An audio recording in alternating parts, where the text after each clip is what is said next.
अस्सलामु अलैकुम वरहमतुल्लाहि वबरकातुहू। मेरा नाम है सैयद परवेज़ यमनी। आज नौजवानों के लिए कुछ बात लेकर आया हूँ।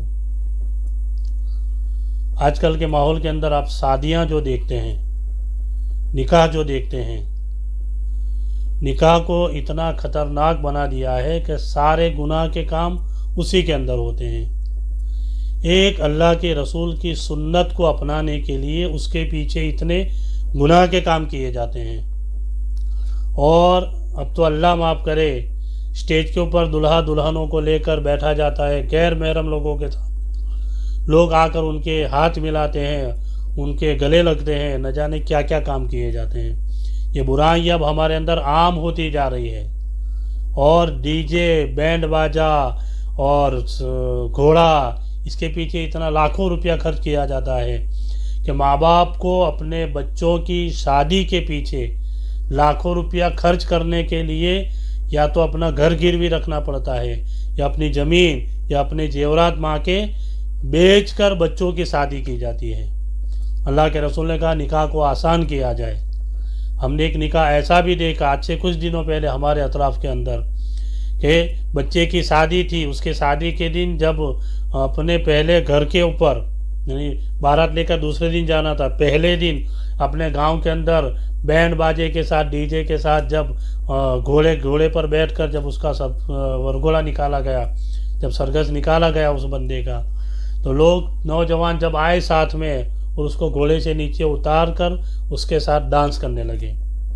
ज़रा सोचो, हमारे नौजवान जिसको अल्लाह ने कुरान में इरशाद फरमाया कुंतुम खैरा उम्मतिन उखरिजत लिन्नास, ए महबूब मैंने आपकी उम्मत को सबसे बेहतरीन उम्मत बनाया, सबसे बेहतरीन उम्मत हमें कहा गया है। और आज हम क्या कर रहे हैं कि हम सड़कों के ऊपर गैरों की तरह डिस्को कर रहे हैं, डांस कर रहे हैं, मुजरे कर रहे हैं। तो उस बंदों ने, उस लड़कों ने उसे उतारा नीचे और वो जो दूल्हा था वो भी उन लोगों के साथ डांस करने लगा। डांस करते करते उसका पैर या उसका हाथ या उसका कहीं ज़मीन से टकरा गया।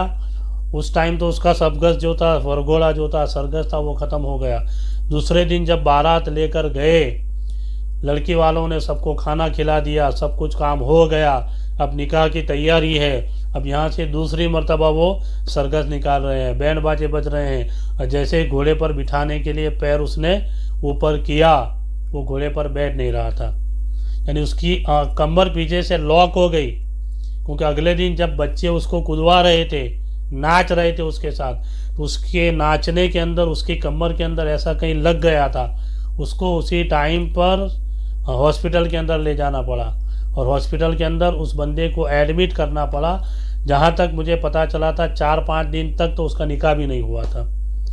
यानी सिर्फ निकाह के लिए इतने सारे कामकाज, निकाह के लिए इतने सारे कामकाज, इतने सारे खर्चे किए, बाप ने बेचारे ने सबको खिलाया, सब कुछ काम किया, और लड़का दूल्हा जाकर निकाह के दिन हॉस्पिटल के अंदर पड़ा हुआ है। दूसरा एक हमारे सामने बात हुई थी लॉकडाउन से कुछ दिनों पहले, बच्चे का निकाह था। हम खुद गए उसके घर पर, जाकर मिले उससे।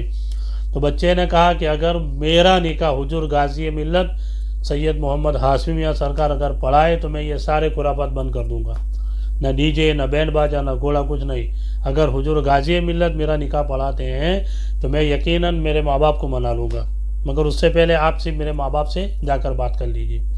हम 2-4 लोग उससे माँ बाप के पास गए और जाकर उनसे पूछा कि आपका बच्चा न घोड़ा लाने के लिए तैयार है, न बैंड बाजा, कुछ नहीं है। उसकी एक शर्त है कि अगर मेरा निकाह हुजूर गाजी मिल्लत पढ़ाए तो मैं ये सारे कामकाज नहीं करूँगा। हमने कह दिया कि ठीक है, कोई बात नहीं है। और हमने फिर मेहनत भी शुरू कर दी, अल्हम्दुलिल्लाह। तारीख भी मिलने वाली थी, मगर जब उसके माँ बाप को मिलने के लिए गए तो माँ बाप ने कहा कि हमारा बच्चा है, हमारे अरमान है, हम उसका अच्छे धाम धूम से निकाह करना चाहते हैं, धाम धूम से उसकी शादी करना चाहते हैं। अब ये कैसे माँ बाप के अरमान है ये पता नहीं चलता। हत्ता कि अल्लाह के रसूल जब हज़रत माँ फातिमा सलामुल्लाह अलैहा का निकाह जब हुआ और उनको जब रुखसत कर रहे थे, हदीसों के अंदर आया है, किताबों के अंदर आया है, तो उहद पहाड़ अल्लाह के रसूल की बारगाह में आया और आकर अर्ज़ करता है या रसूलल्लाह सल्लल्लाहु अलैहि वसल्लम अगर आप इजाज़त दें तो मैं पूरा उहद पहाड़ सोने का बन जाऊं और हज़रत माँ फातिमा के महर बनकर حضرت ماں فاطمہ کا جہیز بن کر ان کے نکاح میں ان کے ساتھ چلا جاؤں۔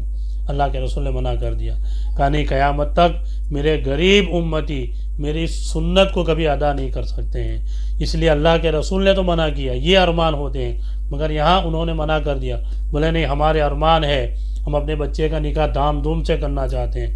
اور اللہ کا کرم دیکھو، تاریخ مانگ لی گئی، اور جس دن اس کا نکاح تھا اس کے 10 دن پہلے گورنمنٹ کی طرف سے لاک ڈاؤن ہو گیا، گورنمنٹ کی طرف سے لاک ڈاؤن ہو گیا۔ اب اس کے بعد اس بچے کا نکاح گھر کے اندر 4-5 لوگوں نے مل کر اس کا نکاح پڑھا دیا۔ بچی کی کب رخصتی ہوئی، کب نکاح ہوا، کب ودائی گیری ہوئی، کچھ پتہ نہیں ہے۔ تو کہنے کا مقصد یہ ہے کہ اگر یہی ہم نے تاریخ حضور غازی ملت کی لے لی ہوتی تو لاک ڈاؤن کے پہلے نکاح بھی ہو گیا ہوتا، اور سارے گاؤں کے لوگ اس نکاح کے اندر شامل ہوتے، اور لوگ دعائیں دیتے اس بندے کو نکاح کے لیے۔ تو یہ سارے کام کاج اگر لڑکا مانتا ہے تو ماں باپ نہیں مانتے، ماں باپ مانتے ہیں تو دادا دادی نہیں مانتے۔ تو خدا را میں آپ لوگوں سے گزارش کروں گا، اپنے پیسوں کو برباد نہ کرے، اپنے پیسوں کو نہ بگاڑے۔ آج زمانہ اتنا خطرناک ہو چکا ہے کہ ہمارے لیے نہ بزنس ہے، نہ نوکری ہے، نہ دھندے ہے، کوئی چیز نہیں ہے، اور یہ شادیوں کے پیچھے اتنے سارے خرچ کرنے کے بعد ہم بتانا کسے چاہتے ہیں؟ ایک دن کے لیے دلہن کو لانے کے لیے 20,000 30,000 کی گاڑی کرائے پر لائی جاتی ہے، 1 گھنٹہ اس کو بٹھا کر گھر لے جانے کے لیے۔